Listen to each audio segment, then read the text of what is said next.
इन जुड़वा बच्चों को खेलने में मजा आ रहा है, लेकिन अचानक यह घटना घटी। एडेल ने गेंद से अपनी बहन के सिर पर वार किया। अगाथे कोमा में थे। एडेल ने शहर के सर्वश्रेष्ठ डॉक्टरों की तलाश की, लेकिन इनका इलाज संभव नहीं है।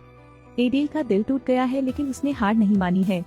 अंत में उसने सुना कि कोई है जो अगाथे को ठीक कर सकता है। वह व्यक्ति फिरौन का निजी वैद्य था। जाहिर है यह अफवाह बिल्कुल भी विश्वसनीय नहीं है, लेकिन क्योंकि एडेल इसे मानते थे, एडेल बिना किसी हिचकिचाहट के शुष्क रेगिस्तान में चला गया। आपकी मदद के तहत उसे फिरौन की कब्र मिली, लेकिन कई चाल हैं, इसलिए वे लापरवाही से काम करने की हिम्मत नहीं करते। एडेल ने स्विच बटन की खोज की।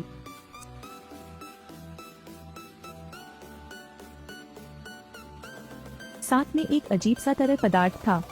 मकबरे ने अपने मूल स्वरूप को प्रकट किया। फिरौन का निजी वैद्य यहाँ है, और खजाने का एक गुच्छा। एडेल का समूह बहुत खुश है, लेकिन अचानक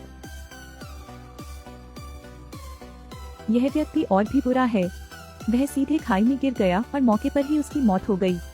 एडेल डरता नहीं है, क्योंकि उसे इन खजानों में कोई दिलचस्पी नहीं है। वह सिर्फ एक डॉक्टर को बुलाना चाहती थी, लेकिन उसका दुश्मन दिखाई दिया और उसे बांध दिया। वह उसे यही मारना चाहता है। एक खतरनाक क्षण में एडेल को एक अच्छा विचार आया। क्या मैं एक लाइटर उधार ले सकता हूँ? पता चला कि वे तरल पदार्थ कच्चे तेल थे। एडेल कब्र की ओर दौड़ी और डॉक्टर के ताबूत में गई। ताबूत ने गुप्त रास्ते का पीछा किया और भाग निकला। एडेल ने अपनी पूरी कोशिश की और आखिरकार डॉक्टर को घर ले आई, लेकिन डॉक्टर बिल्कुल नहीं हिला। वह गहरी नींद में सो गया है। उसे जगाकर ही अगाथे को बचाया जा सकता है।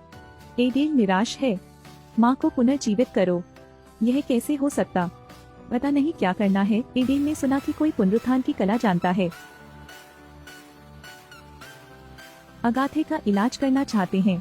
एडेल ने दुनिया के सर्वश्रेष्ठ डॉक्टर को आमंत्रित किया, लेकिन डॉक्टर गहरी नींद में सो गए और केवल एस्पेरान ही उसे जगा सकता है। लेकिन इस समय एस्पेरान जेल में है। जैसा कि यह पता चला है, एस्पेरॉन ने डायनासोर के अंडे को जगाने के लिए अपने जादू का इस्तेमाल किया। डायनासोर ने हंगामा किया। पुलिस ने एस्पेरान को गिरफ्तार कर लिया, लेकिन एडेल को उसकी जरूरत है। वह एस्पेरान को जेल से भागने में मदद करना चाहती थी। एडेल ने खुद को एस्पेरान के निजी वकील के रूप में प्रच्छन्न किया, लेकिन असली वकील वहाँ है और एडेल को बेनकाब करता है। लेकिन एडेल निराश नहीं हुई। उसने खुद को शेफ के रूप में प्रच्छन्न किया।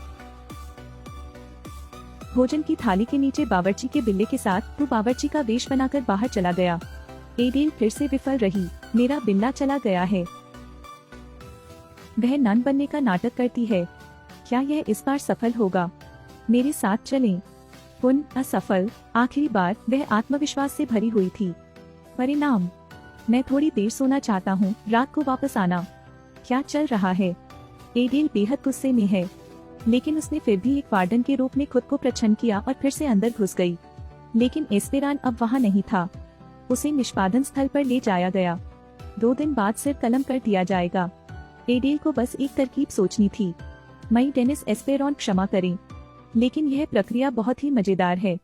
इससे पहले कि वह बोल पाता, डेनिस को एक डायनासोर ने लगभग मार डाला था। जब एडेल निराशा में थी, उसने एक पत्र देखा और एस्पेरान को बचाने का एक तरीका सोचा। लेखक जानता है कि डायनासोर कहाँ है।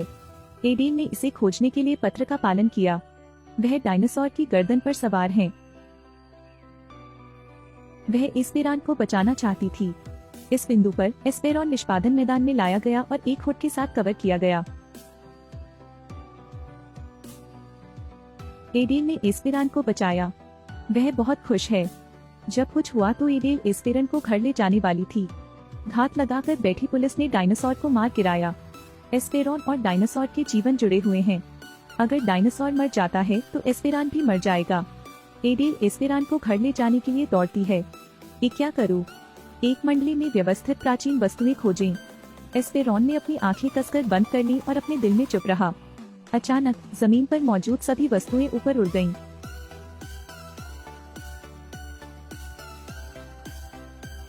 इस समय एस्पेरान मम्मी को जीवित कर रहा है, लेकिन समारोह के बीच में एस्पेरान की मौत हो गई। एडेल हताश है, लेकिन अचानक धन्यवाद देना। पता चला कि डॉक्टर जाग रहा था। एडेल ने उसे अगाथे की बीमारी देखने जाने के लिए कहा। अप्रत्याशित रूप से उन्होंने कहा कि वह डॉक्टर नहीं बल्कि भौतिक विज्ञानी है। एडेल को गलत व्यक्ति मिला। वह बहुत निराश है। भौतिक विज्ञानी का कहना है कि फिरौन के डॉक्टर सभी को फिरौन के अनुसार दफनाया गया है।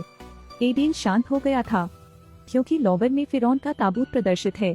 एडेल फिरौन को पुनर्जीवित करने और डॉक्टर को खोजने के लिए लॉबर में घुस जाती है। उन्हें आखिरकार फिरौन का ताबूत मिल गया। एडेल ताबूत खोलना चाहती थी लेकिन भौतिक विज्ञानी ने उसे प्रतीक्षा करने के लिए कहा। हमें कुछ शिष्टाचार का पालन करना होगा। एडेल को पहले दूसरे ताबूतों को खोलना था। अधिकारी काफी जुट गए हैं। फिरौन अंत में जागता है, लेकिन फिरौन अगाथे का इलाज करने के लिए तैयार नहीं हुआ। सिर्फ इसलिए कि इस छोटी सी चीज ने उसे जगा दिया, वह खुश नहीं था। एडेल फूट फूट कर रोने लगी। क्या आप जानते हैं कि मुझे कितना नुकसान हुआ? हर दिन मैं रोता हूँ। फिरौन को छुआ गया था। मेरे निजी डॉक्टर को यहाँ बुलाओ। डॉक्टर ने अगाथे के सिर से ब्रोच निकाल लिया। फिर उसके शरीर को ऊपर की ओर ले जाएं। इसके बाद उसने रहस्यमयी वस्तु निकाली। इन्हें मिलाकर अगाथे के माथे पर लगाएं। अंत में सफल हुआ। छोटी बहन, छोटी बहन,